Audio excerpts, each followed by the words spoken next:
Afternoon. So I'm going to do a quick lap around the garage and just show you a little bit of what the progress on the Volkswagen has been, because there's been a lot of stuff in the last few weeks, and so I thought I'd give you a quick update.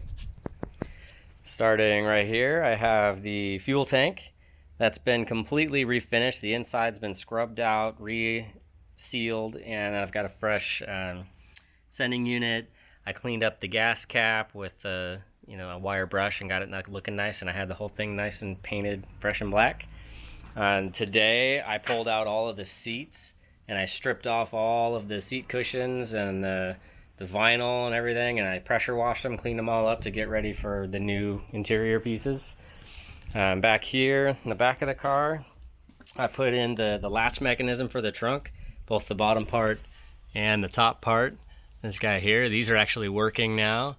I've got Dynamat in here to keep this thing as quiet as I can. I polished up the oil fill top. I got the engine mounted again. That was kind of a big deal. That took all day. I started with some of the wiring. I haven't gotten too specific with it yet, but it's in there. I started pulling out the smaller pieces of trim and cleaning them up. These are the door handles. They cleaned up pretty nice. I ordered some vinyl paint to get those looking nice and glossy black again. This door is pretty much done now. The door handle and lock cylinders installed, all the trims on there, the new mirrors on there, the windows are back in. I'm not super thrilled with these felt strips that came with the car. They went in real tough. I did not have a good time doing that. And now that they're in there, they are still a little tight, which I hear is pretty standard, so that's not a big problem. I have gotten to the point where I can roll the window down under my own, just the cranking power, not have to shove the window down by hand.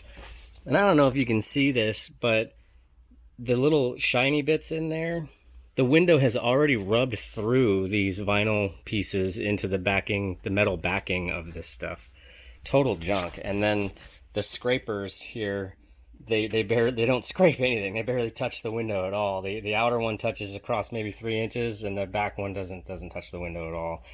Online, looked for some advice, didn't see anything all that helpful. They pretty much just said, yeah, they're junk, so too bad.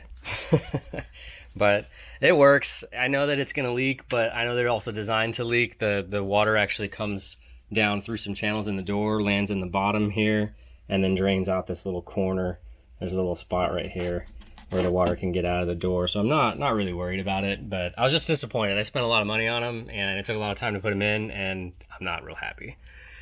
But the door handles work, the door latches work.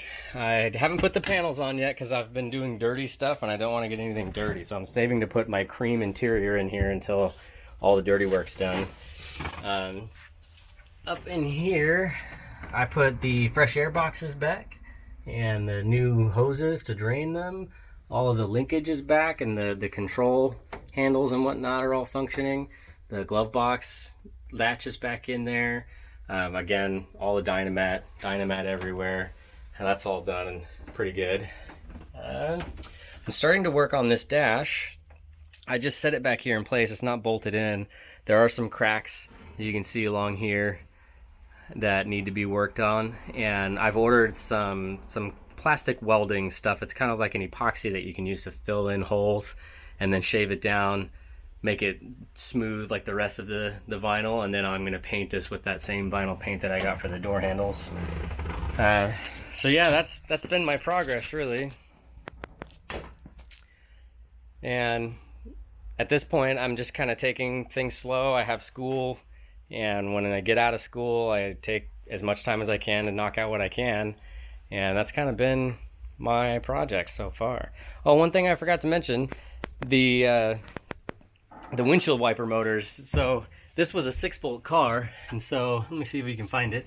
If you see the wiring here hanging from the motor right there, that's a new motor, 12 volts, and it's actually modern. That's from like a 1990s Vanagon, I think, or maybe the 80s. And what happened was the 12 volt motors for a Type 3 are very expensive because most people have converted from 6 to 12, and so they're hard to find. And when you do find one, they're like over 200 bucks. So I found this 12 volt one that looks really close, and what I had to do was change the mounting pattern a little bit. The way the bolts fit into the bracket weren't quite right, so I had to drill new holes for that. but that wasn't hard. And then the wiring, this motor is set up to be a 2-speed motor, and so it has wiring for that. And the old motor was set up to have an infinite speed setting that is adjusted by the switch in the dash. So I had to take apart the switch, deal with the wiring on the motor, do some testing to figure out how it actually works, and then modify the switch to make it a 2-speed switch. And it actually all works. I hooked it up to a little 12-volt source, turned it on, and the wiper motor turns. So I'm actually pretty happy with that. That motor, modern one, was $24. So I saved myself over $200 by doing that little bit of work, and I'm definitely happy that I tried that. So that's where I'm at right now. Hopefully in the next few weeks I'll get some more done, and you never know, I might actually be driving this thing next month. Well, not November, but maybe December.